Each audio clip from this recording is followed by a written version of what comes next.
Hello, എന്തൊക്കെയുണ്ട് വിശേഷം? നമുക്കിന്നൊരു സ്പെഷ്യൽ സാബൂൻ അരി കൊണ്ടൊരു കിച്ചടി ഉണ്ടാക്കിയാലോ. ഇത് സാബൂൻ അരി വെള്ളത്തിൽ ഒരു 4 മണിക്കൂർ കുതിർത്ത് വെച്ചിട്ട് അരിച്ച് വെച്ചതാട്ടോ. ഇത് ദുർഗ ഉണ്ടാക്കുന്ന ഒരു സ്പെഷ്യൽ എൻ്റെ മോള്, അത് ഞാൻ ട്രൈ ചെയ്യുന്നത്. അതെടുത്ത് വെച്ചതിന് ശേഷം നമ്മളൊരു പാത്രം എടുത്തിട്ട് അതിൻ്റെ അകത്ത് എണ്ണ ഒഴിച്ചിട്ട് എണ്ണയിൽ കുറച്ച് ജീരകവും പിന്നെ കരുവേപ്പില ഇടും.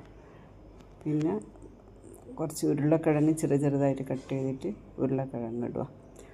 കുറച്ച് ഉപ്പും ഇട്ടതിന് ശേഷം അത് നല്ലോണം ഇളക്കി കൊടുത്തിട്ട് അത് മൂടി വെക്കുക. മൂടി വെച്ചിട്ട് രണ്ട് മൂന്ന് പ്രാവശ്യം നമ്മൾ നല്ല കുറച്ച് ക്രിസ്പി ആയിട്ടിരിക്കണം ഉരുളക്കിഴങ്ങ്. അപ്പോഴാണ് കുറച്ച് കഴിക്കുമ്പോൾ നല്ല ടേസ്റ്റ് ആയിട്ടുണ്ടാവും. അതവിടെ മൂടി വെച്ചതിന് ശേഷം ഈ സാബൂൻ അരിയിൽ കുറച്ച് മഞ്ഞൾ, കുറച്ച് മുളക്, പിന്നെ കൊത്തമല്ലി, പിന്നെ നമ്മളെ കടല പൊടിച്ചതൊന്ന് ചെറുങ്ങനെ പൊടിച്ചത്, അത് നമുക്ക് കടിക്കുമ്പോൾ ഒരു നല്ല രസമുണ്ടാവും. നിലക്കടല പച്ച നിലക്കടല, പിന്നെ കൊത്തമല്ലി, കുറച്ച് ഉപ്പ് ഇട്ടിട്ട് അത് നല്ലോണം കുഴച്ച് വെക്കുക.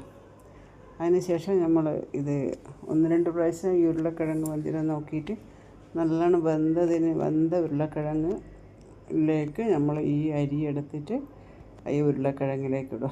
കുറച്ച് ഉപ്പ് നോക്കണേ, ഉപ്പും കൂടെ കറക്റ്റാണോ നോക്കിയതിന് ശേഷം ഇതും അതിൻ്റെ കൂടെ മിക്സാക്കി ഇട്ടിട്ട് 1-2 പ്രാവശ്യം മൂടി വെച്ച് ഇളക്കി കൊടുത്താൽ ഇതുപോലെ ഉണ്ടാവും. ഇത് വളരെ നല്ലതാണ്, നമ്മുടെ ലിവർ തണുക്കാനും ശരീരത്തിന് അത്രയും നല്ല സംഗതിയാണ്. ഇത് നമ്മളെ ശരീരത്തിന് വളരെ ഉത്തമമായ ഒരു